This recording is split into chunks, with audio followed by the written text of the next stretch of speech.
Muito boa tarde, sejam bem-vindos a mais uma sessão da Estação Elevatória de Coimbra. Hoje, excepcionalmente, não é na Estação Elevatória de Coimbra, mas para que todos possam ficar descansados, está ao abrigo das águas. Aliás, porque, como sabem, a Estação Elevatória de Coimbra é das águas de Coimbra. E as águas de Coimbra sabem tratar de águas. E, portanto, apesar do maior nível de cheia nos Mondegos, da cheia do Rio Mondego, que está, de facto, causa alguma preocupação, mas até por causa da preocupação que existe, por medida de salvaguarda, nós convidamos hoje a vir aqui a um sítio que é a Livraria Almedina, onde não vai entrar água. Eu, pelo menos, vou tentar não meter. O nosso convidado de hoje, agradeço-lhe muito ter vindo, porque com este tempo, com este vendaval, veio de muito longe, veio da Casa Branca. É verdade. Não é de Washington, estão a pensar. Aliás, esse é um sítio, não é um bom sítio para vir, mas é da Casa Branca, no Alentejo, Sousel, onde ele mora. Tem um monte, é assim que se diz? É um monte em Sousel. O Afonso Cruz é o nosso convidado. Eu vou só dizer algumas palavras introdutórias, não muito. O pretexto da nossa conversa é o último livro dele, O Vício dos Livros 2, que aqui está. Significa que existe um Vício dos Livros 1 e, portanto, o Vício dos Livros é uma continuação que saiu na editora Companhia das Letras, que é do Grupo Penguin, como sabem, e saiu ano passado, 2025. É o último livro este, Afonso? Eu creio que o ano passado também saiu a Fábrica de Criadas. Não, tenho a certeza que saiu a Fábrica de Criadas. Depois deste? Talvez depois desse, sim. Fábrica de Criadas foi um conjunto de crónicas feitas para o público, certo? Não são crónicas, é um romance, é um folhetim. É um folhetim. Exato. Folhetim. Fábrica de Criadas, o nome é original. O Afonso Cruz nasceu na Figueira da Foz, em 1961, portanto está muito bem conservado, mas entrou na vida literária apenas, eu digo apenas porque há quem entre antes, não é? Sim, também sim. Há quem entre depois, não é? O Rómulo de Carvalho começou a publicar poesia aos 50 anos, e o António Gedeão. Mas ele entrou aos 2008.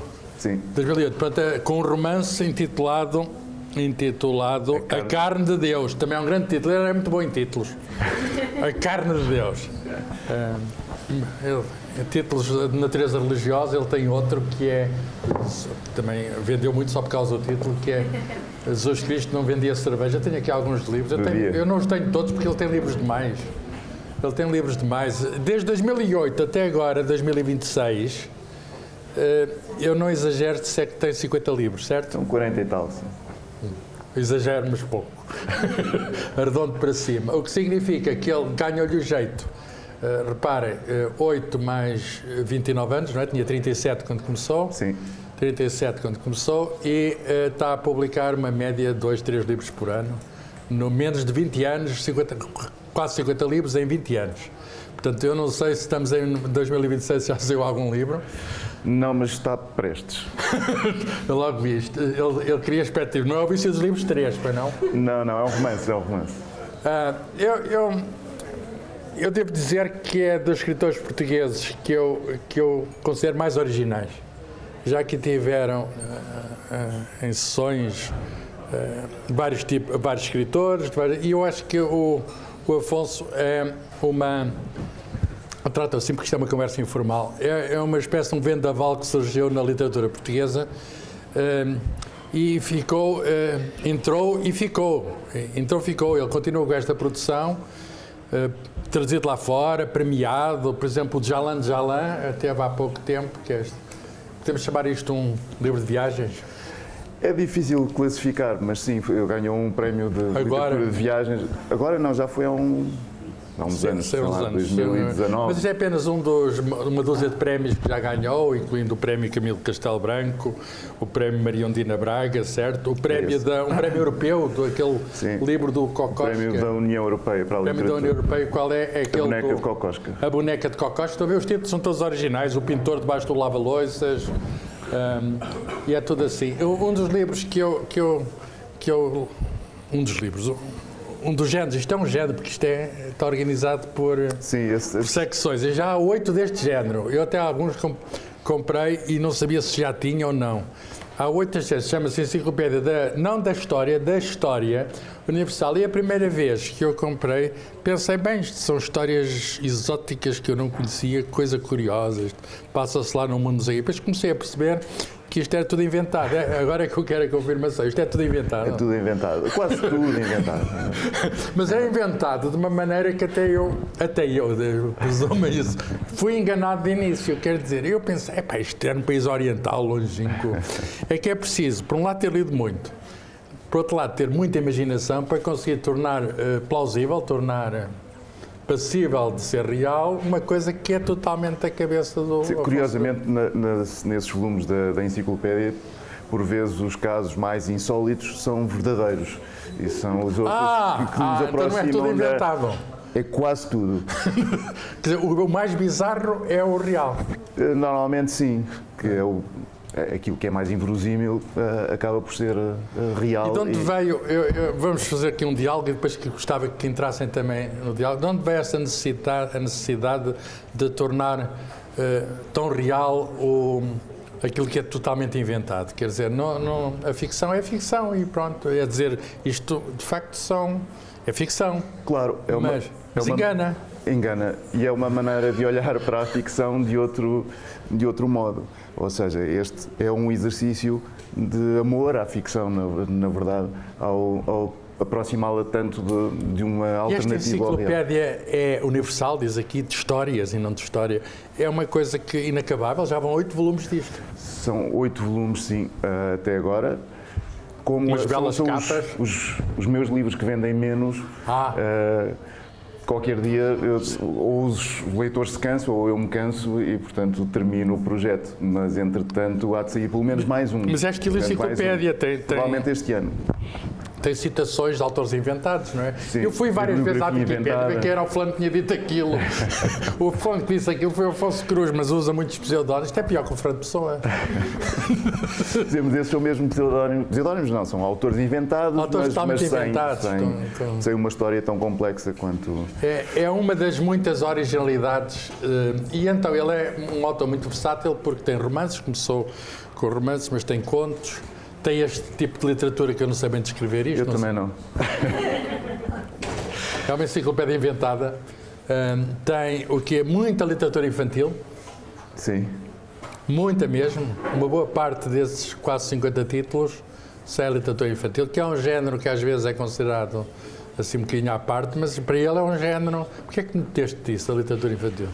Por vários motivos, mas eu não acho que existam subgéneros menores ou o que for. Aliás, até tenho alguma pena que exista esse estereótipo em relação a determinado tipo de literatura, que acontece muito, especialmente com os policiais, com a ficção científica, com a fantasia, etc. E por vezes livros que são declaradamente, ou que entram declaradamente nestes géneros, acabam por ser preteridos, ou seja, não entram nas livrarias em determinadas secções.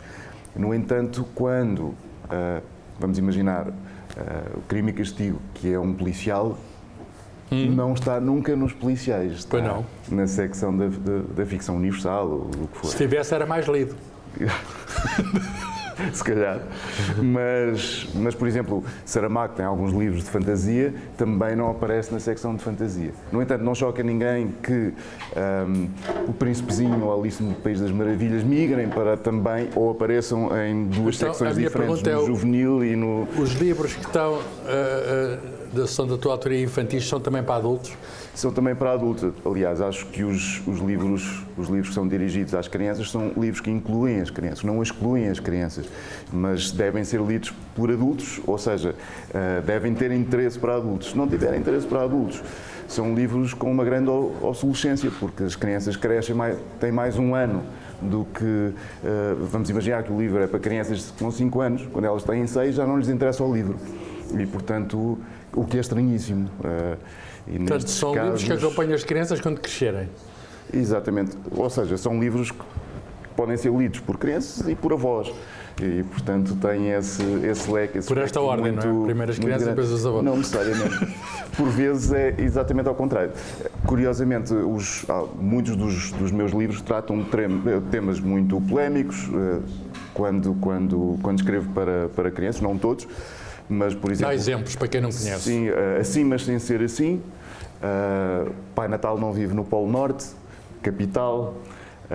Há muitos livros que têm, mesmo a contradição humana, muitos livros têm componentes sociais, sobretudo componentes sociais, que eu penso que as crianças conseguem compreender, ou seja, são passadas de uma maneira que é... Onde é que vive o Pai Natal? É preciso ler o livro, neste caso, neste livro, vive no Oriente. Aliás, essa edição, eu suspeito, essa do Para Onde Vão os Guarda-Chuvas, que talvez tenha esse livro no início. Porque é uma coleção de alguns, não é? São vários. Porque eu acho que esta é a primeira edição. Então, nestas primeiras edições, o primeiro capítulo é uma história ilustração. Já agora, posso interromper? Dizer isto. Ele é um artista, como é que se diz? Polifacetado. Além de escrever estes livros todos, eu não sei o que é que lhe sobra ao tempo, mas ele faz os bonecos. É ilustrador. Aliás, se forem ao catálogo da Biblioteca Nacional, como eu fui, reparem que ele tem mais de 200 títulos, mas a maior parte deles são de ilustração, certo? Eu ilustrei para outros autores cerca de 30 livros. Não chega às 40, não chega às 40. Não. Mas depois há várias edições. E os livros há várias edições. No total, aquilo chega a 200 entradas e traduções e essas coisas, e prefácios, etc. Chega 200 entradas na Biblioteca Nacional. É obra. E depois ele não se contenta em escrever e pintar, e são desenhos muito originais também. Ele também é músico. Ainda praticas? Ainda tens uma banda rock? Sou um músico não praticante neste momento. Neste momento, o Soca de Lemba era o nome da banda, não é? Sim. Entretanto, já não existe, mas tem discos e isso? Sim, nós gravamos 4 discos, se não estou enganado. 4 discos, sim. Gravamos 4 discos e ainda... Cantavas e tocavas? Tocava sobretudo, compunha e arruinava algumas músicas com a minha voz. Era isso que eu... Mas enfim... Há uma arte que não pratiques? Há muitas. Não danço, por exemplo. Como? Não dança. Danço. Eu sofro daquela... Acho que foi o Mário Quintana que escreveu um verso em que disse que eu escrevo porque não sei dançar. E eu sofro mais ou menos do mesmo problema. Pois. Eu percebo bem isso, que eu também sofro desse mal, pá. Dançar é assim uma coisa difícil. E vamos lá ver, voltando um bocadinho atrás, porquê só 2008? O impulso surgiu como? Como é que entras então na literatura com essa intensidade toda? Antes já tinha escrito, certeza, só não estava publicado. Não? Começaste em 2008? Sim. Na verdade, eu sou escritor porque sou leitor, ou seja, isso é o motivo mais evidente, mais óbvio. Nem todos os leitores se tornam escritores. Mas é todos os escritores, difícil, em princípio, leem, não é? Quanto mais não seja aquilo que eles publicam. Ser escritor sem ser leitor. Andaste até 2008 a ler. Não, eu continuo a ler, eu leio muito mais do que escrevo e, portanto, é a minha atividade principal, mas muito mais. Leitor. Sim, leio. Há uns que são eleitores, ele é leitor. Leitor e eleitor também. E isso para mim é muito importante, ou seja, eu escrevo em função daquilo que leio e o que leio serve-me de inspiração e combustível. Quais são os tipos de leituras preferidas que, sei lá, vamos falar da atualidade porque as outras já não te lembras. Coisa que é que andas a ler, assim, que tenha interesse? Antes estávamos aqui a falar do clube de leitura, portanto, há pelo menos um livro por mês desse clube de leitura o último livro foi do Joseph Andrá, que é Assim que Desfizemos a Guerra, que é um livro... O clube de leitura é lá na Casa Branca? É online. Aceitamos poder fazer presencial, mas normalmente as pessoas preferem fazê-lo à distância, até porque há muita gente inscrita que não vive em Portugal. Quantas pessoas estão nesse clube de leitura? Por acaso não sei. Mas tem um nome esse clube para as pessoas procurarem? Era uma Voz. Era uma Voz, que se alguém quiser... Que é o nome da associação cultural que nós... Não era uma vez, era uma Voz. Que nós fundámos, exatamente. E até posso contar a história... Conta lá. Estamos a atropelar porque se chama porque tem este nome. Porque a determinada altura eu ouvi um escritor mexicano, num festival que participei no México, dizer que as histórias para crianças não deviam começar por Era uma vez, mas sim por Era uma voz. Por um motivo, porque a primeira vez que temos contacto com a literatura normalmente é através da voz, ou seja, alguém que nos está a contar a história, alguém que nos ama, que nos conta uma história. E por esse motivo seria mais correto dizer Era uma voz do que Era uma vez, ou seja, as histórias começam de facto pela voz e não por essa ideia do Era uma vez no tempo. Eu não queria perder o fio à meada, mas portanto há o Clube de Leitura que tem livros que, se quiserem acompanhar o que a classe lê, é carregar num browser e aparece imediatamente. Mas voltando então à pergunta de há bocado do início da atividade literária, a certa altura uma pessoa tem ali, tem ali vontade de mostrar aos outros, não é? Não foi bem assim. O que aconteceu foi circunstancial. Já fazias ilustração na altura? Fazia, mas fazia coisas muito específicas, ou seja, eu trabalhei durante muitos anos com cinema de animação. E, portanto, eu não disse, ele é cineasta também. Ele é realizador de cinema. Trabalhei mais de uma década, sobretudo com desenhos animados, mas não só, portanto, a animação. Fizeste o que diz Molero, não foi? Do Dinis Machado. Adaptei alguns episódios. É um livro que eu adoro. Eu também. É pá, fantástico. Acho que é um dos grandes livros do século XX. Eu tinha 20 e tal anos. E quando digo um dos grandes livros do século XX, nem sequer digo é um dos grandes livros portugueses do século, porque as pessoas tendem a limitar as coisas. É pena que ele depois ficou por esse livro, um pouco mais escreveu. Sim, ele escreveu mais 2, depois houve 3, depois houve mais um póstumo, que foram assinados como Denis McShade. Ele tem policiais. São esses policiais, precisamente, que ele precisava de dinheiro e escreveu esses 3 livros num ano. E publicou como sendo um autor americano, o Denis McShade, em que o protagonista... Pois ninguém sabe quem é o Dinis Machado, mas é um dos grandes autores. É um dos grandes autores, sim. E eu até acho que, em certa medida, uma boa parte da forma que o Saramago depois vai desenvolver já existe neste livro que diz Molero, ou seja, os diálogos dentro dos parágrafos, etc. E, portanto, já havia ali assim algumas semelhanças, sendo que o Dinis Machado tinha uma particularidade que é relativamente rara, que tinha sentido de humor. Muito. E o sentido do humor... O Saramago não. Sim, mas é um outro sentido de humor, que é mais duro, mais próximo da ironia, mais próximo da crítica social, etc. Mas o Dinis Machado não, tinha humor de situação, etc. E isso é uma coisa rara e que normalmente os intelectuais não perdoam muito, ou não perdoam, não gostam disto, acham que tira alguma gravidade, alguma seriedade. Gravitas em latim. Sim, exatamente. Há literatura que deve ser uma coisa pesadona e não sei o quê. E de facto, quando nós pensamos na literatura, autores com este sentido de humor são relativamente... Mas isso, se não me engano, esse romance sai nos anos 80, não é? Já tinhas lido então quando começas? Anos 80 ou anos 70, sim. 80, direi eu. Talvez. Não? Isso pode-se saber, uma só vai aqui e vê. Mas foi um livro que marcou, não é? Sim, marcou-me bastante e eu depois cheguei a conhecê-lo. Conheceste o Dinis Machado? Sim, porque ele morreu relativamente novo. Morreu muito novo, 80 e tal anos. Foi? Foi. Mas ele começou então a escrever tarde, porque tem uma obra muito curta. Ele era jornalista, sobretudo, e publicou o que diz... O sentido do humor aos 80 anos morreu muito novo.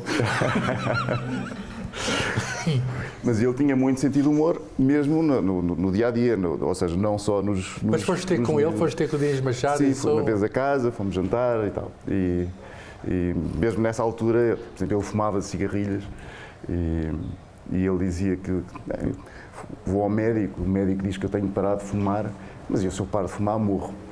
Era algo que ele então foi isso, ele morreu por ter parado de fumar? Não, ele não parou de fumar. Ele não parou de fumar nunca. Eu nunca o conheci, mas os livros dele tenho quase todos. Sei que não tenho mesmo todos. Então, sim, vamos lá entender. Tu tinhas a formação na área do design, porque andaste na António Arroio, andaste, portanto, no design, no cinema. Sim. Andaste na Escola de Belas Artes de Lisboa e depois também na Madeira, suponho eu. Porquê a Madeira? Porque era o lugar mais longe da casa dos meus pais.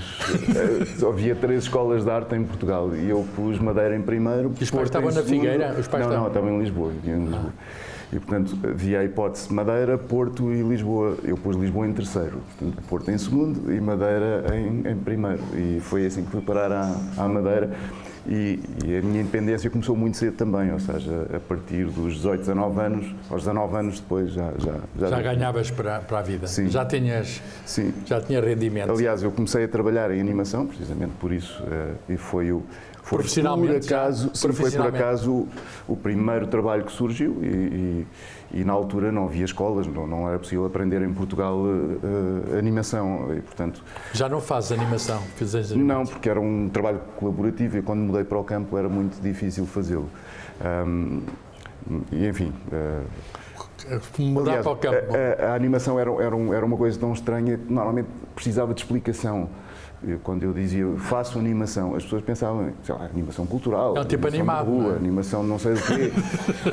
Aliás, a produtora para a qual trabalhava ao início, nos anos 90, no princípio dos anos 90, precisava de animadores e havia muito poucos em Portugal e pôs um anúncio no jornal. Respondeste ao anúncio?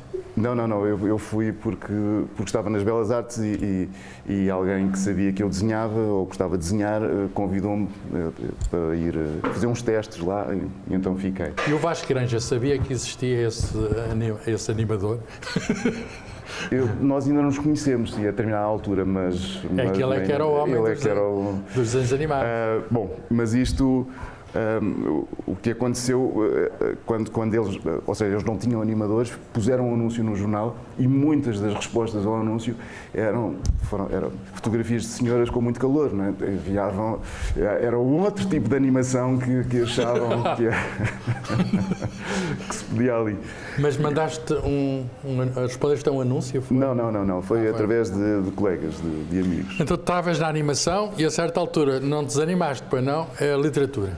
Trocaste a animação pela literatura. Não foi bem assim também. O que aconteceu foi que durante um governo em que o primeiro-ministro, enfim, já foi há muito tempo, tinha alguma piada. Não, é melhor não.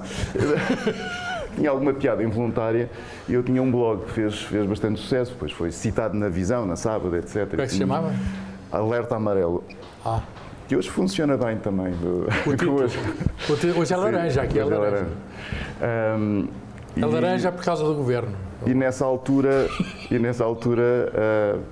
acabei por ser convidado pela diretora de uma multinacional de publicidade para trabalhar como redator de publicidade, porque ela achou que os textos que eu escrevia no blog tinham carisma, ou pareciam, ou tinham... Criativos. Sim, correspondiam ao redator de publicidade. E então ela convidou-me com um ordenado e eu comecei a trabalhar. Além de mais, és publicitário, então foste publicitário. Fui de várias maneiras, porque fiz filmes de animação para publicidade, fiz vários, aliás, fiz mais de 200. Filmes pequeninos, daqueles... Bem pequeninos, alguns, sim. E algum ficou na memória de alguém? Espero que não. Não. Mas nessa altura... Agora já não se usam os filmes nessa altura anúncios com outro filme de animação. Usa, sim, ainda sim, bastante, sim. Agora, mais usando 3D e outras tecnologias que à época não existiam. Mas, enfim,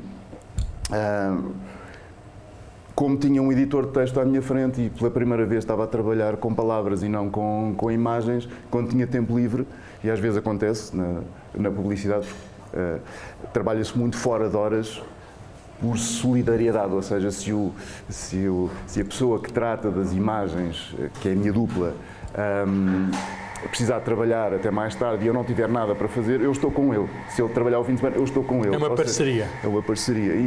E por vezes estou em frente a um editor de texto sem nada para fazer. E quando se tem um editor de texto à frente, enfim, escreve-se. E foi isso que eu fiz. E, portanto, comecei por escrever a Enciclopédia da História Universal. Foi o primeiro texto que eu escrevi, precisamente esse volume. E esta recolha de Morel é este? Sim. Escrevi num blog privado, para não chatear muita gente. E E enfim, foi isso. Passado mas ainda assim sem consciência de que estava a escrever um livro. Isto são pequenas frases, não é? São citações. Sim, tem muitos aforismos, especialmente...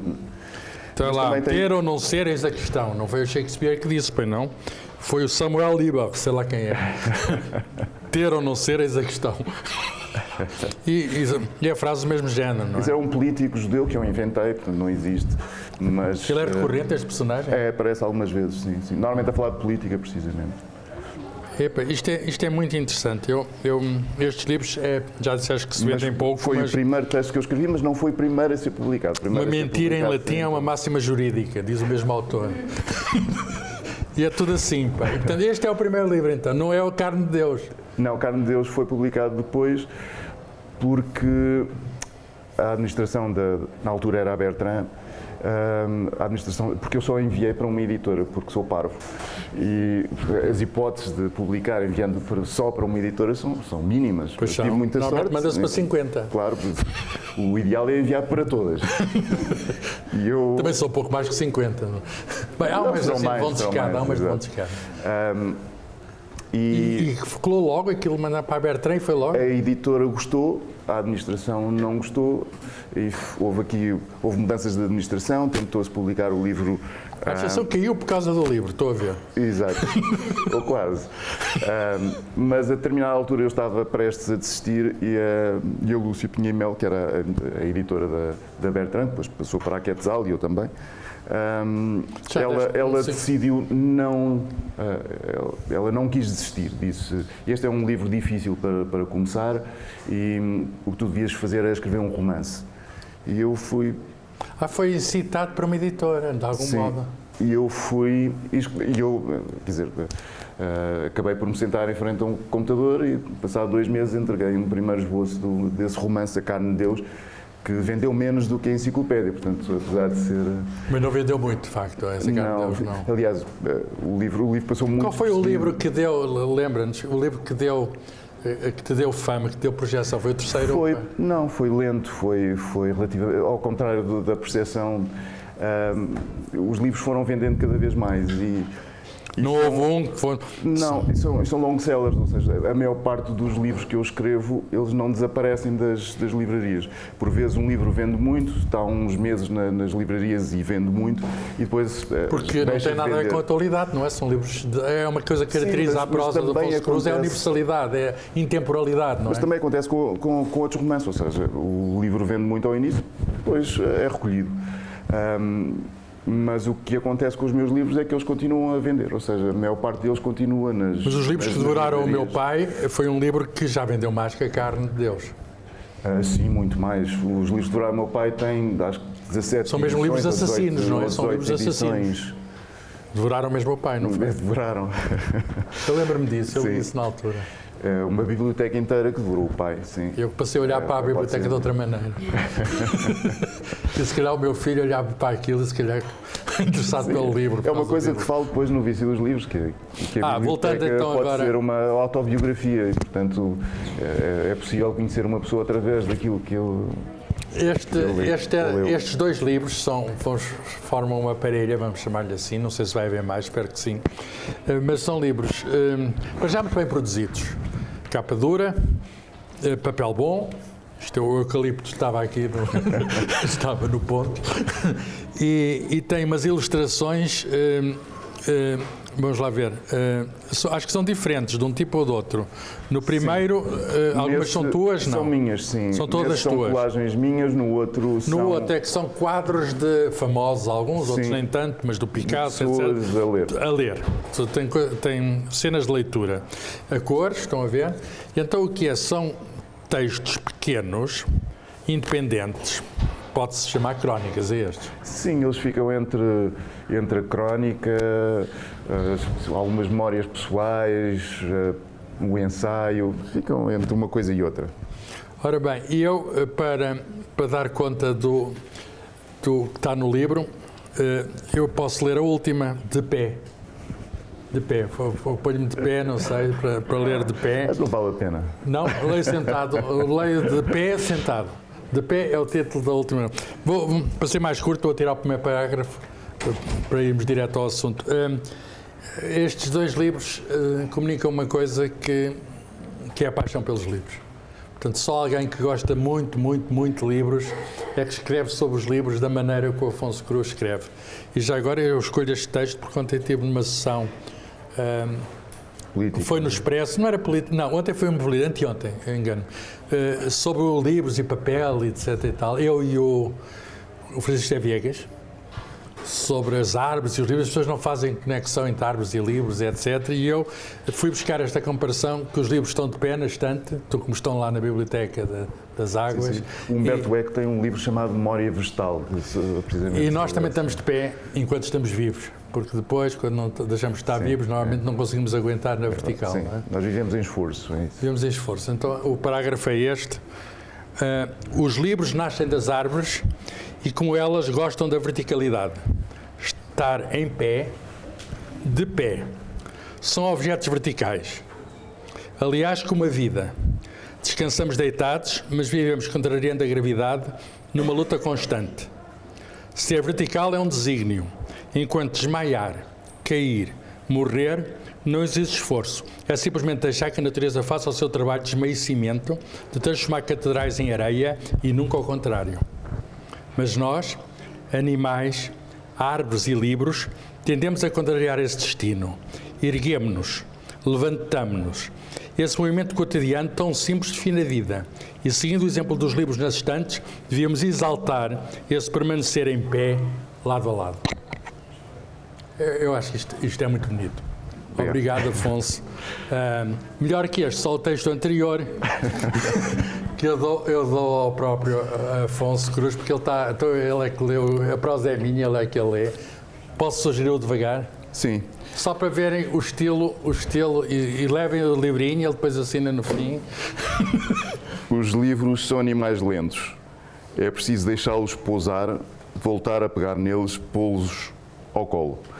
São feras vagarosas que exigem que as acariciemos na cabeça, nas costas, na barriga.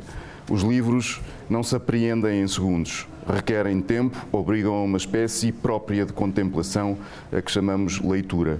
E, por vezes, são tão demorados que vivem milénios. Vão ficando. Que luz é essa que um livro aberto produz?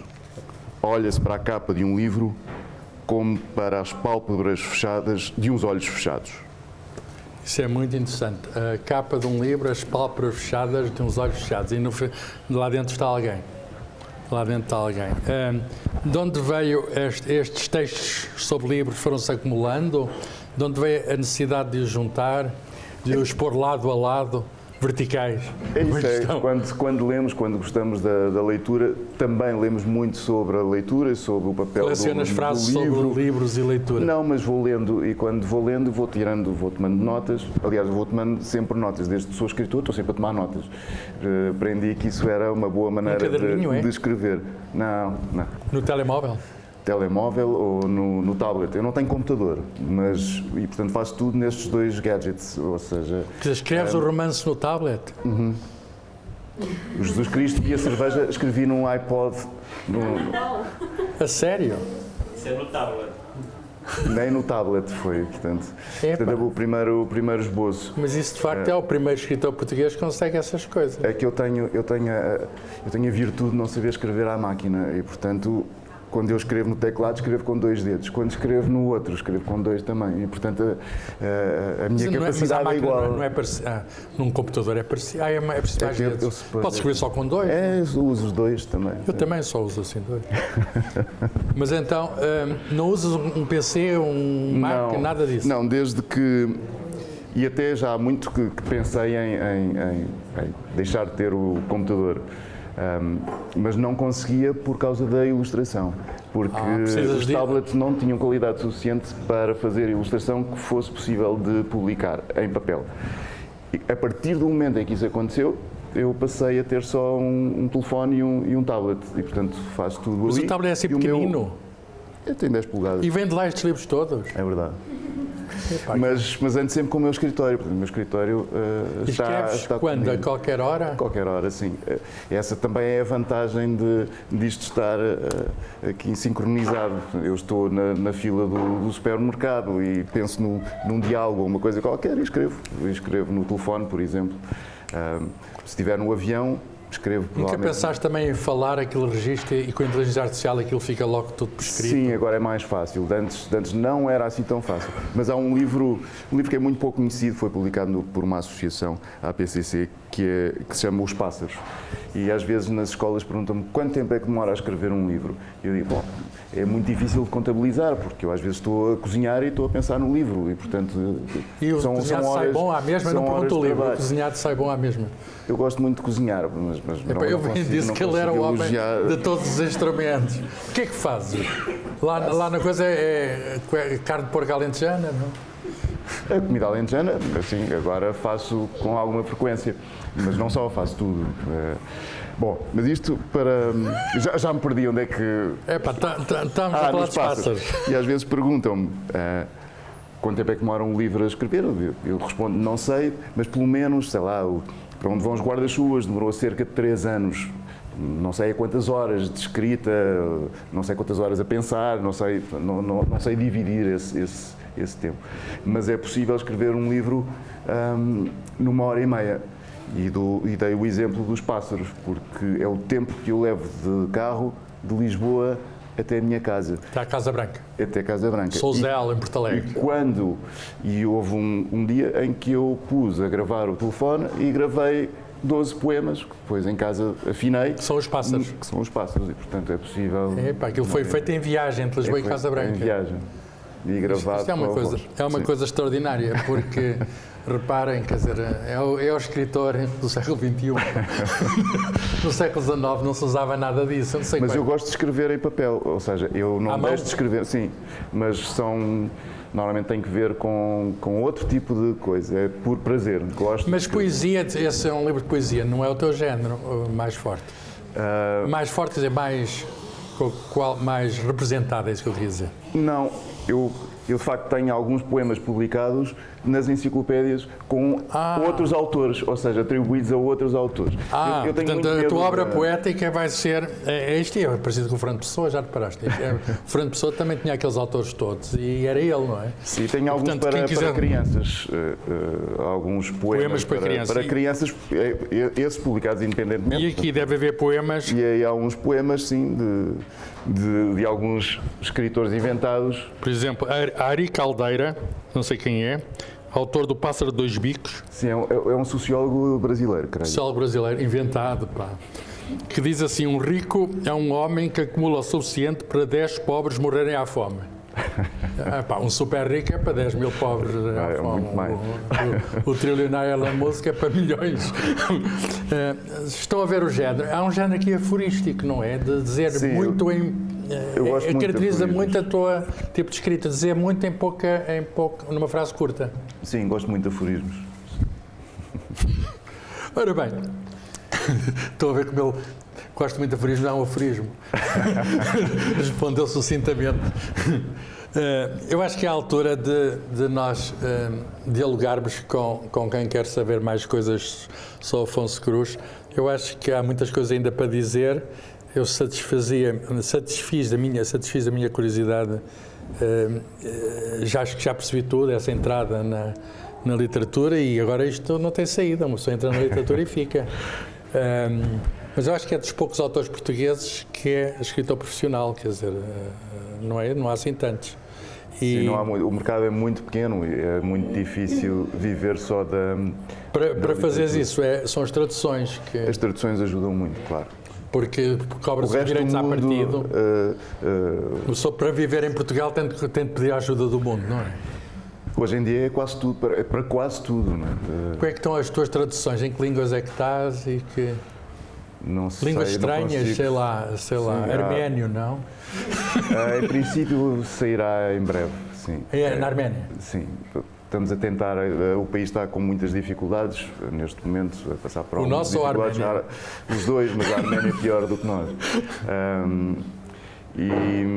enfim, há vários países. Mas todos os escritores dizem, por exemplo, que traduzir para inglês é que é sempre o mais difícil, não é? Para inglês é difícil porque eles têm um mercado muito próprio, portanto as traduções reduzem-se a uma percentagem baixíssima.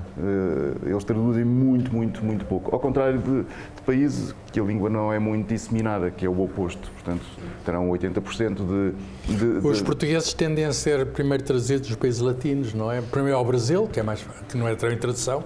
Tu deixas que traduzam para o Brasil? Não, é mais ou menos. Ou seja, o Brasil... O Saramago proibia que traduzissem para brasileiro. Sim, normalmente para adultos não há aqui uma adaptação do português de Portugal para o português do Brasil. Mas nos livros para crianças, normalmente sim.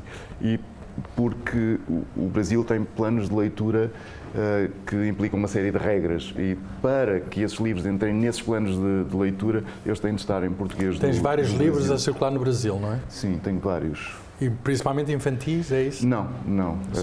É a Companhia das Letras, aliás, começou no Brasil, não é? A Companhia das Letras, onde tens publicado. É uma editora brasileira, sim, que entretanto foi comprada pela Penguin Random House e criou-se o selo em Portugal, que publica autores lusófonos. Portanto, é o selo da Penguin que publica os autores lusófonos. Autores brasileiros e portugueses, sobretudo. Portanto, o sítio onde tens mais livros fora de Portugal é o Brasil? Não sei, talvez, pode ser que em espanhol tenha mais, é provável que tenha mais em espanhol. Tem muitos em árabe também. Em árabe porquê? Esse livro, Vamos Comprar um Poeta, fez muito sucesso em árabe e depois... Aqui? Sim.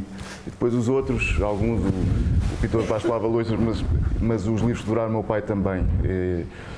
Mas estes livros, enfim, não é o único escritor português que tem esta capacidade de se internacionalizar. São livros que eu diria que não têm quase nada a ver com a realidade portuguesa, não é?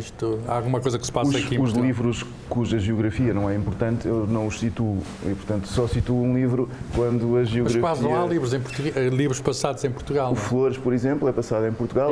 A Boneca de Cocosca, metade é passada em Portugal.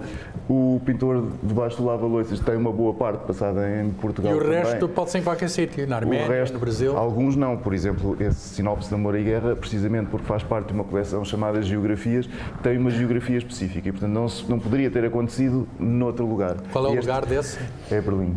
Então passa-se em Berlim. Sim, há um passado na Cochinchina, outro passado em Berlim e outro passado no Chile. São 3 lugares, enfim, e saíram mais, em princípio. E esses países onde publicas, eles chamam-te para lá ir falar dos livros, lançar os livros? Sim, quase sempre, sim. Portanto, uma parte da vida do escritor é feita em viagens, do escritor profissional é feita em viagens. Se houver traduções, sim.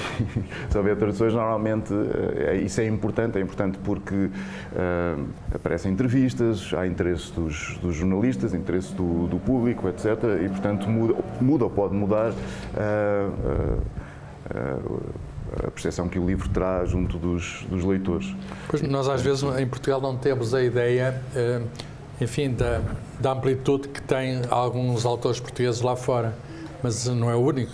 Há o Gonçalo Tavares também e outros sim. que, enfim, que o próprio João Tordo já tem livros. Sim, o Walter. O Walter Ugumem tem muito. O José Luís Peixoto. Portanto, é tudo uma geração, não é? O José Luís Peixoto, para cá acho que tiveram aqui todos. É toda uma geração, não é? Vocês... na antiga geração havia lá umas grandes polémicas entre as pessoas, uns zangavam-se com os outros. Nesta nova geração acho que o pessoal que ainda confraterniza, encontra-se nas feiras dos livros e noutros sítios, e não há aquelas rivalidades antigas que havia muito grandes, como as polémicas de... Não, eu acho que hoje em dia só entre poetas, não é? Ainda. Os poetas são mais aguerridos e a defender as suas... mas também não se guerreiam, ignoram-se, não é? Depende. Depende. De vez em quando há uma bengalada ou outra, como no século XIX. Já percebi porque é que ele não cultiva a poesia, para evitar... Eu tenho medo dos poetas. Façam amor, não a guerra. Muito bem. Então eu já pensaram no que querem perguntar. Está ali um microfone, se achava a Liliana. Querem... Entabular diálogo. Eu gosto muito de entabular, pá. Entabular. Tu entabulo, tu entabulas, é Cristina. São essas palavras que têm um lugar, um contexto específico e não Tinha de ser uma romancista a fazer a minha pergunta.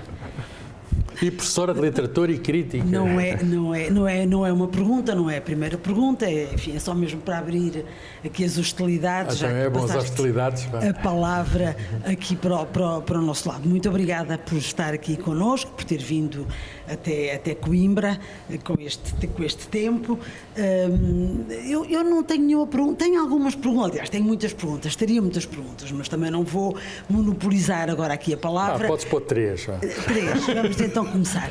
Mas eu começaria, se calhar, pelo título deste seu livro, que me leva logo a duas questões. O vício dos livros. O vício de escrever ou de ler? O vício de escrever livros, que é um pouco o seu caso, uma vez que escreve quase compulsivamente, mas também o vício de ler, uma vez que também nos disse que era um leitor, enfim, que era um leitor compulsivo, vamos utilizar a redundância.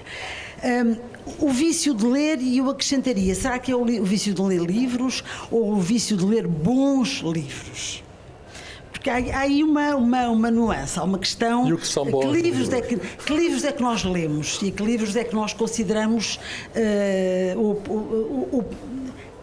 suscetíveis de figurarem aqui nesta seleção ou noutras seleções? Que livros é que nos movem, tanto na escrita quanto na leitura? E para terminar, Carlos, depois poderemos voltar, mas a questão do leitor é também para mim uma questão muito importante. Escreve livros para crianças e, portanto, tem um público muito definido, sabe, há bocadinho dizia, se eu escrevo para 5 anos não é para 6, é para ali, para um... Não, está bem, mas enfim, não é isso, mas há um público específico, que é a criança que depois com 6 ou com 7 ou com 8 já não lê eventualmente esses livros. Sim, esses são os livros que eu acho que não são bons para crianças. Esses que têm um prazo. E os outros, isto é, tendo em conta que a sua obra é uma obra híbrida, vamos dizer assim, uma obra de difícil classificação, não sabemos onde é que a vamos pôr na prateleira das nossas arrumações, para que leitores, no fundo, será que pensa um pouco no leitor quando escreve? Será que tem um objetivo de chegar a alguém de alguma forma específica e particular? Mas já fico por aqui. Enfim. São três perguntas. O vício dos livros é sobretudo o amor pelos livros e obviamente pela escrita, mas sobretudo pela leitura. Eu leio, como disse, eu leio muito, mas muito mais do que escrevo. Não há comparação. Aliás, eu costumo usar sempre a mesma imagem, que é encher um copo gota a gota é a leitura. Quando transborda um bocadito é a escrita. Portanto, é o transbordar da leitura é a escrita. E, portanto, é algo que acontece através desse é uma metáfora da água, muito apropriada à estação elevatória, da água ao dia de hoje. E aos dias que temos passado. Quando transborda é a escrita. É a escrita. Portanto, nada de preocupações, é só a escrita, a natureza a escrever. E, portanto, aqui o vício dos livros tem mais que ver com a leitura do que propriamente com a escrita, mas sim, a escrita é uma componente. Os livros não apareceriam sem essa parte, claro. Depois, em relação aos livros bons e aos livros maus. O que é que são livros bons? Pois é difícil de definir uma coisa e outra. Tens livros maus? Porque há livros, muito possivelmente tenho, são eu quando publico um livro, publico o melhor que sei naquela altura. Se eu sinto que posso fazer melhor, não publico ainda. Portanto, tento fazer melhor até ao limite da minha capacidade. Mas depois há a sua avaliação, e isso também é importante, porque esta questão de pensar no leitor ou não, é algo que eu não domino. Ou seja, quando o livro é publicado, essa parte já não tem nada a ver comigo. Se os leitores gostam, se leem, se não gostam... Não, estás interessado em saber, André. Eu estou mais ou menos. Eu quando publico um livro, eu estou já a escrever outros. E, portanto, não estou a pensar e não fico naquela ansiedade, o que é que as pessoas vão dizer daquilo. Não, aquilo já foi a sua vida. Tem 18 anos, já é independente, já foi trabalhar, foi para a tropa. Mas se alguém diz mal de um livro, é raro em Portugal, não é? Porque agora já não há estas polémicas antigamente. Sabe, fica chateado, pá. Sim, claro, claro. Aliás, o dizer mal, e como nós todos sabemos pelas redes sociais, se por acaso nós publicamos um texto e as pessoas dizem bem, nós pomos um like ou um coraçãozinho e tal. Se alguém disser mal, nós escrevemos um texto a rebater a crítica e, portanto, nós somos muito mais afetados por isso, por outra coisa. Aliás, um copo de água, basta cair aqui uma gota sei lá, de café ou vinho para ficar totalmente contaminado. E, portanto, mesmo esta quantidade de coisas boas, basta uma gotinha para estragar o dia. O Kingsley Amis tinha uma frase que gosto muito, que é justo que uma má crítica te estraga o pequeno almoço, mas nunca o almoço. Ou seja, o pequeno almoço, quando nós lemos a crítica, pronto, ficamos indispostos. Mas não pode chegar até à hora do almoço, essa indisposição. E, portanto, mas os críticos podem não ter razão, não é? Há pouca crítica em Portugal neste momento, sim. Digamos, os jornais já não é o que é. Sim. Quando a crítica é má, os críticos nunca têm razão, aliás. Essa é a perspectiva do autor, ou dificilmente terão razão. Mas a ideia também de pensar, ou seja, eu publico os livros. E quando publico livros, quer dizer que quero partilhar esses livros, senão mais vale deixá-los no ficheiro onde eles estavam antes de irem para a edição. Na Arca, chama-se Arca. Exato. Neste caso é uma Arca digital, mas já não é a gaveta como antes se chamava, ou a Arca, no caso do Fernando Pessoa.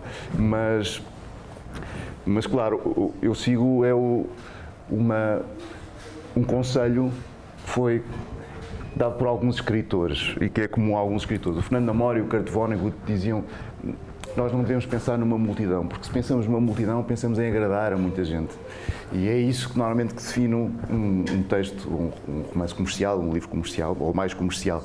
Mas se eu pensar num amigo, é completamente diferente. E, portanto, eu penso nos leitores como um amigo a quem estou a explicar: bom, esta história é mais ou menos isto, eu estou a escrever sobre isto, etc, etc. E, portanto, vou tentando compreender a minha própria comunicação e a forma como chego ao leitor. Agora, em relação aos livros bons e aos livros maus, além da questão do gosto, que há aqui um lado claramente subjetivo, há também depois uma tendência a acreditar que os livros cujo foco é sobretudo o entretenimento são maus e que os livros cujo foco é eminentemente artístico são bons, mas nem sempre é verdade. Não concordas com isso? Há livros que são muito maus e têm uma intenção artística e que podem ser muito, muito maus, da mesma forma que alguns livros de entretenimento são muito bons. Ou seja, tanto são bons que se mantêm vivos até hoje. Vamos pensar, por exemplo, no Júlio Verne. Eram livros de entretenimento que se mantiveram vivos até hoje.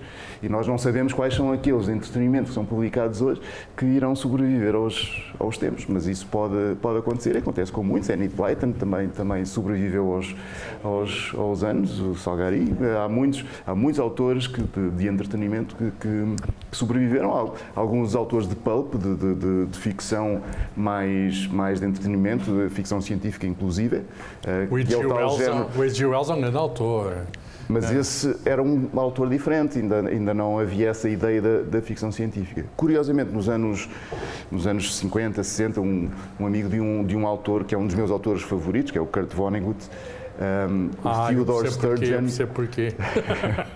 O Theodore Sturgeon, ele fez muito sucesso na literatura mainstream. E claro, foi muito criticado. Porquê? Pelo estereótipo da ficção científica. Se escreve ficção científica, então não é bom. Não pode ser um bom escritor. Mas eram grandes livros, ele tinha grandes livros, também com grandes ideias. E o que o crítico disse foi que 90% desta literatura de ficção científica não presta. It's crap. E ele respondeu: na verdade, 90% de toda a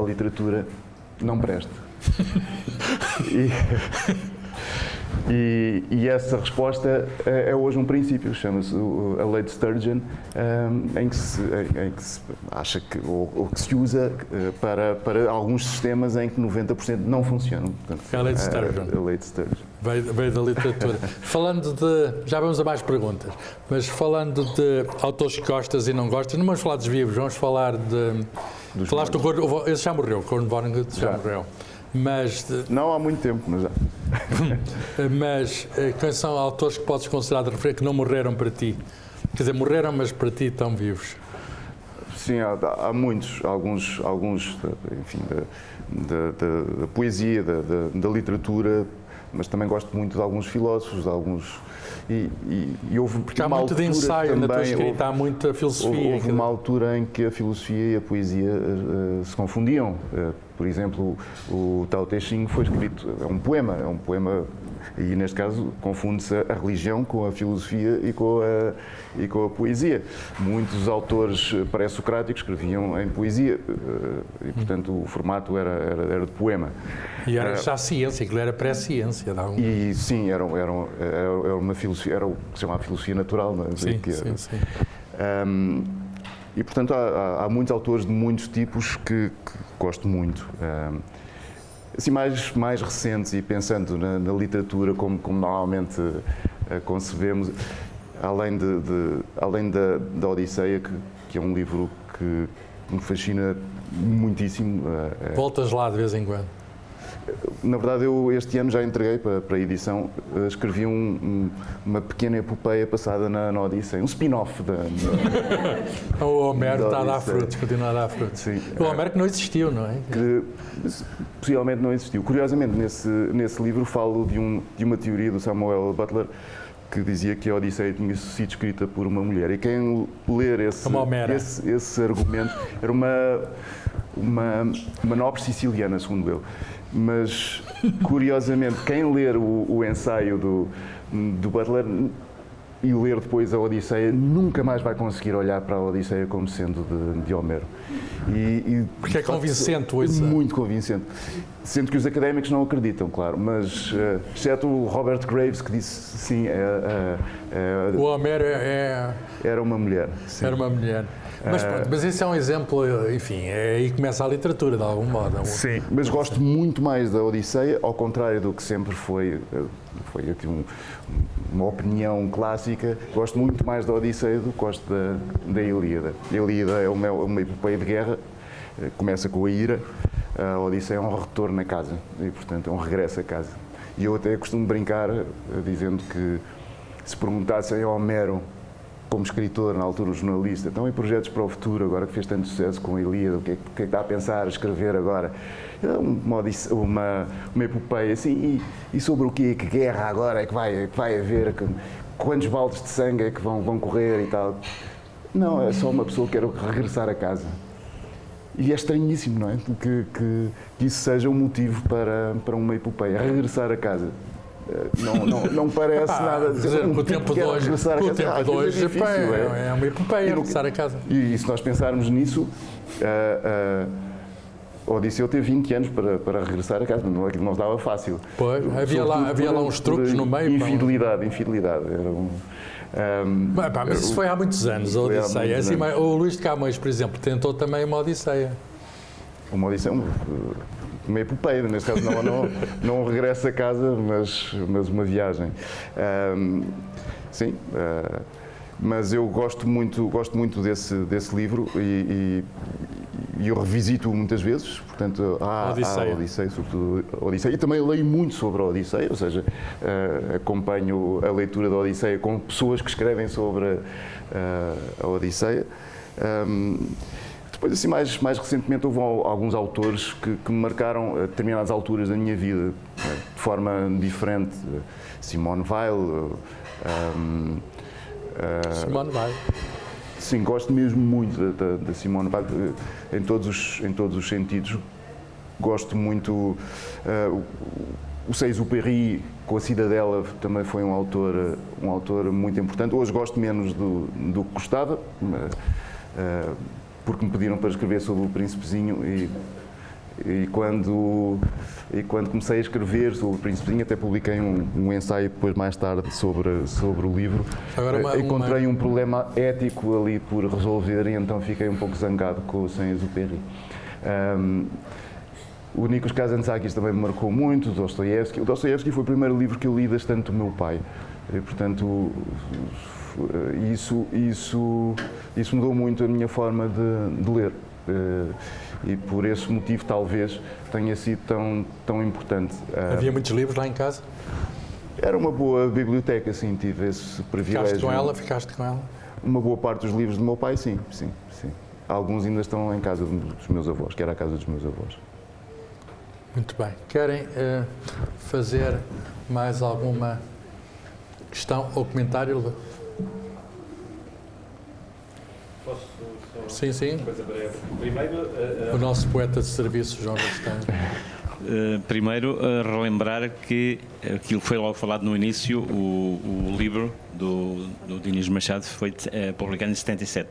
77, foi antes dos anos 80, então, sim. Duas coisas muito rápidas. Quando falaste aí da Odisseia, leste, não leste, e se leste, se te marcou positivo ou negativamente, ou foi nada de especial o Ulisses do Joyce? Porque foi comigo foi o primeiro livro. Olha que pergunta, alguém leu o Ulisses? Eu não li. Eu li, mas foi o primeiro livro que eu pus de lado e só uns 10 anos depois é que voltei a ele. Porque eu cheguei por volta da página 30 e não fazia a mínima ideia o que é que estava a ler. Não sabia o que é que estava ali a passar, eu tinha 19 anos, não fazia a mínima ideia. Eu tinha lido grande parte da literatura russa aos 15, 16 anos, com a Biblioteca Itinerante do Gulbenkian, o Dostoiévski, o Gorky, principalmente. Nem era tanto. Mas o Joyce era demais. Exatamente. E passado 10 anos eu regressei a ele e acabou por me marcar. Tendo em conta o que eu conheço da maior parte dos teus livros, era esta exatamente a pergunta que eu te queria fazer. Alguma vez tu partiste para uma escrita mais ou menos com a estrutura delineada e o que é que querias e porquê, e de repente paraste e disse assim, mas eu para escrever este livro, contrariamente ao que eu pensava, eu vou ter que fazer aqui ainda uma grande investigação sobre isto ou sobre aquilo. Isso nunca te aconteceu? Não.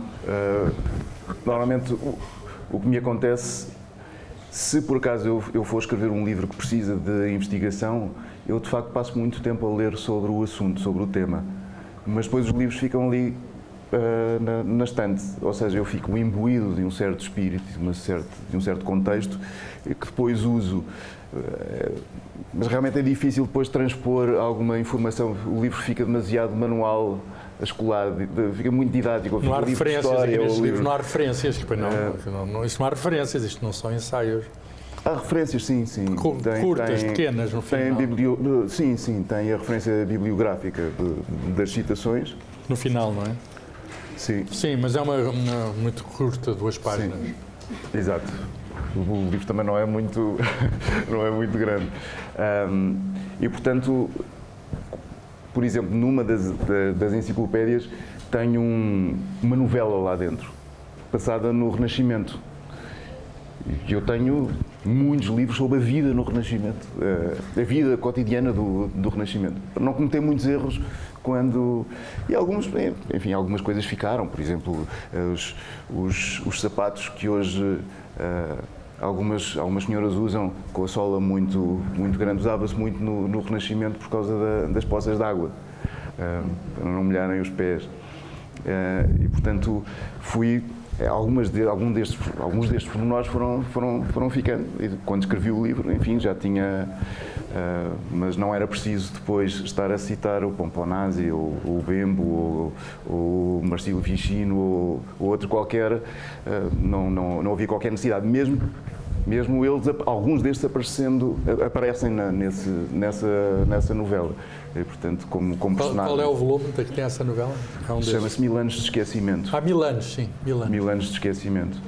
Que é mais ou menos... não é bem assim, mas foi mais ou menos... às vezes os escritores zangam-se porque os livros não estão nas livrarias durante um mês ou durante um ano, e Platão esteve... vou repetir, não é bem assim, mas teve praticamente 1000 anos sem ser lido no E o Sócrates nunca escreveu nada, não é? E o Sócrates nunca escreveu nada. Isso, enfim, esse não poderia ser lido. Curiosamente, aqui falo de um caso muito divertido em que Sócrates era amigo de um sapateiro e regularmente visitava esse sapateiro chamado Simão. E esse sapateiro foi escrevendo no coro alguns dos diálogos que ele tinha nessa sapataria. E esses diálogos do coro, sobre inúmeros assuntos filosóficos, perderam-se. Mas, além de Platão, havia mais outra fonte. Havia outro escriba, que era o sapateiro. E havia o sapateiro. Mas esse Isso é verídico ou estás a dizer? É verdade. E Jesus Cristo bebia cerveja? Não. Com certeza. Isso... Também faço cerveja, ouvi dizer. Sim. Jesus Cristo bebia cerveja, porque toda a gente bebia cerveja naquela altura, desde as crianças. Não havia vinho na altura. É possível que algumas pessoas que habitassem o território da Palestina à época, como os gregos ou romanos, bebessem vinho, porque era uma bebida que eles bebiam de facto. Mas a maior parte destes povos bebiam cerveja. E bebiam cerveja desde muito novos, desde crianças. Portanto, a cerveja era muito pouco alcoólica, era uma fermentação muito básica, tinha partes sólidas e era bebida numa malga com uma palhinha. Portanto, nós imaginamos, não havia recipientes herméticos, portanto o gás saía, não tinha propriamente gás, era a temperatura ambiente, não havia frigoríficos e, portanto, podem imaginar uma coisa mais ou menos... 30 e tal graus, ou 20 e muitos graus. Depois não era filtrada, portanto tinha muitas partes sólidas. Eles bebiam com uma palhinha o suco. A palhinha era feita de cana e a parte disso era opaca, claro, não era filtrada e, portanto, é uma cerveja. A ideia de cerveja não corresponde exatamente à ideia de cerveja que temos hoje em dia. Assim como ao vinho também não corresponderia. Não era o vinho dos romanos, não é? Por exemplo, os gregos tinham o costume, ainda existe na missa, de misturar água no vinho. O que leva a suspeitar que o vinho talvez pudesse ter, para ser temperado com água, tivesse outras substâncias e tivesse de ser suavizado de alguma maneira. E, portanto, seria algo completamente diferente. Portanto, é muito improvável que Jesus Cristo não tenha bebido cerveja. Ter bebido vinho ou não pode ter acontecido. Ele dava-se com muita gente, incluindo com gregos. Portanto, dava-se com toda a gente. Com toda a gente, desde os mais pobres aos mais ricos. E, portanto, é possível que tenha bebido vinho. A cerveja, como eu dizia, a Palestina nessa altura importava milhares e milhares de litros por ano às cervejeiras egípcias. E, portanto, era muito consumido. Já havia, sim, era já muito havia exportação do Egito. Até porque os cereais dão-se em todo o mundo, ao passo que as vides não. Exatamente. Não. Elas precisam de um certo clima. Hoje em dia já não é bem assim, mas... De algum modo, a cerveja é mais antiga que o vinho? Em princípio, sim. Aliás, a cerveja, em princípio, a cerveja é mais antiga do que o pão. E, portanto, precedeu o pão. Porque a cerveja não precisa de forno para ser feita. E, portanto, poderia fermentar naturalmente se fosse deixada num recipiente, ou seja, se cereais fossem deixados no recipiente. Ainda com culturas não agrárias ou nómadas, e nómadas que já conheciam a agricultura, é possível, portanto, mas também poderia ter acontecido que tivessem feito cerveja com cereais selvagens e, portanto, os grãos de cereais, quando cai, por exemplo, chuva, passado um tempo, começam a fermentar e, portanto, faz uma espécie de cerveja. É uma cerveja muito pouco alcoólica, porque a cerveja precisa de um processo. Aliás, a cerveja é um cozinhado. Por isso é que pode levar todos os ingredientes que nós temos na cozinha, incluindo entrecosto. Não fica boa, mas pode mas ser isso falas por experiência própria, Tentaste várias cervejas? Eu já fiz várias cervejas de vários tipos diferentes. Houve aqui uma altura, quando fui viver para o Alentejo, que tentei fazer só com ingredientes alentejanos, incluindo com as leveduras alentejanas, as leveduras do pão, porque a levedura do pão e a levedura da cerveja são exatamente a mesma. Por isso a cerveja era chamada de pão líquido.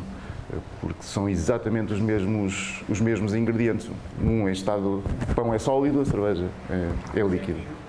Há pessoas que comem muito pão, parece que não se bêbadas aí aqui na rua. Não, mas enfim, o pão engorda mais do que a cerveja, tem esse defeito. Foste para Casa Branca, para o Alentejo, Alto Alentejo, por causa do pão ou da cerveja? Não. Porque o país é tão grande, escolheste esse sítio tão longe. Fui porque queria ser o clichê do escritor, não é? Viver isolado. Eu logo vi. Para criar a imagem do escritor isolado, no cimo do monte. E vai lá alguém visitar o escritor ou o escritor tem de sair de lá? Não, de vez em quando temos sempre algumas visitas. Bom, agora que temos a associação Era Uma Voz, em Casa Branca, temos bastantes mais na associação, mas em nossa casa também, sim. Eu já lá fui um dia lá à associação à Casa Branca. É verdade. Lembras-te disso? Sim. E aquilo, de facto, é qualquer coisa. Nós uma casa um antiga. Um festival dedicado ao futuro, a pensar o futuro, chamado Oxalá, e o Carlos foi convidado. Oxalá. Olha, estamos quase a acabar. Querem ainda até a última? Sacha Boa. Muito obrigada. Eu vou aos bons sítios todos do país. Queria fazer, de facto, uma pergunta. No romance, nem todas as baleias voam. Há várias personagens que sofrem da condição sinestésica. Essa condição sinestésica foi muito importante para este romance, claro, mas é importante em geral para si, para a criação de relações, de personagens, de conexões, e eu também queria perguntar isso também por causa dessa influência da música na literatura, não é? Que neste romance também é muito importante. São só boas questões, questões neste. A sinestesia, enquanto uma condição, normalmente é relacionada com cores, confusão entre cores e sons, por exemplo. Mas existem outros tipos de sinestesia que não, enfim. Um poeta acaba sempre por sofrer um pouco disso. É uma sinestesia poética, em que, por exemplo... O Rimbaud era bom nisso, não era? Qualquer analogia, qualquer metáfora, qualquer comparação é já a partir de algo em que se associam duas coisas que não estão à partida ligadas e, portanto, esse é um dos processos da criação poética. Então, é normal que tenhamos essa sensação, assim como com a música. Nós temos alguns estudos já dizem que isto se prova mais ou menos, ou seja, que, por exemplo, as composições menores, as composições menores que têm alguma tristeza, alguma solenidade, depende também do ritmo. E que as composições as composições maiores são mais alegres, têm uma abertura maior aqui em relação à emoção. Mas é muito curioso porque na Boneca de Kokoschka eu faço esse exercício com uma personagem em que ela consegue usar determinado tipo de acordes para definir determinado tipo de personalidades, ou seja, atribui acordes às personalidades, às pessoas. E, portanto, aqui também há um tipo de psicologia musical, é uma psicologia diferente, musical. Sim. Ou seja, como é que um som se pode, aqui neste caso, associar à personalidade de uma pessoa. E, enfim, sim, é algo importante porque é um conhecimento através... Nós temos, há um conhecimento que é causal, não é? Nós sabemos, há uma causa, há um efeito e nós determinamos determinadas coisas. Mas, sim, mas não só, porque, por exemplo, a ciência também usa muito a homologia. Vamos imaginar o caso da evolução das espécies. Quando eu olho para o nariz de um cão e um nariz humano, eles são diferentes, mas são homólogos. Ou seja, têm uma raiz comum, mas são duas coisas que acontecem ao mesmo tempo. Um não é a causa do outro. Tem é uma causa comum, mas um não é a causa do outro. E, portanto, nós conhecemos, neste caso, por homologia e não por causa e efeito. Por analogia já é mais difícil, mas também acontece. Nós sabemos que determinadas funções, determinadas coisas, como, por exemplo, as asas de determinados animais, são análogas, servem para voar. E, no caso do voo, obedecem a leis da física e, portanto, evoluíram de modo a ter um comportamento análogo, mas de acordo com os seus Veja, um escritor, já estão a ver que não foge da ciência, ele busca inspiração na ciência. Isso nota-se a miúdo nos livros, não é? Sim. Vai buscar a teoria da evolução, vai buscar estas coisas. Mais alguma questão? Não sei se foi tudo respondido. Se não houver mais, nós vamos acabar com os textozinhos. Talvez o último fique para o autor escolher um dos textos dos livros que ele goste. Eu tenho aqui um pequeno texto, um pequeníssimo, da Enciclopédia de História Universal, que é sobre a verticalidade, como há bocado eu estava a dizer que os livros criam-se verticais. Eu fui aqui à letra V e a ver se havia vertical. E há. Verticalidade. O autor, deixa cá ver quem é o autor. Ari Caldeira, Subcamadas da Anatomia Humana. É o tal brasileiro. É o Brasil. Ari Caldeira, Subcamadas da Anatomia Humana. Verticalidade é uma entrada do dicionário. Escada e esqueleto têm a mesma raiz etimológica. A escada para o céu parte da cauda, cóccix, para a cabeça em 33 graus, logoi. Aqui a anatomia chama vértebras. Parte do animal para o divino. Também tem a mesma etimologia da palavra escola e diz-nos que carregar por ela é sabedoria. A escada que carregamos nas costas, mas que raramente subimos, é por vezes referida como coluna, não tanto por sustentar a verticalidade humana, mas antes por sustentar o céu na cabeça. Isto tem muitas metáforas aqui metidas. Mete biologia, mete anatomia, mete religião e tudo se resume à verticalidade, é o título do texto. Então agora sobre os livros e acabamos então este aqui escolhido por ele. Sim, este por acaso segue-se, é um pouco mais longo. Faz mal, ainda temos aí. Mas segue-se aqui ainda temos baterias. Um texto chamado Quer Queiramos, Quer Não, Somos Todos Poetas, porque a determinada altura o Mário Quintana, de quem gosto muito por acaso, disse a certa altura que sim, todos devem fazer versos, contanto que não venham mostrar-me. E então este texto chama-se Somos Todos Poetas, mas... Querílus foi um mau poeta que seguiu Alexandre e descreveu as suas guerras. Diz-se que Alexandre comentou isto porque Alexandre era louco por ter um grande poeta, ter um Homero que cantasse os feitos dele.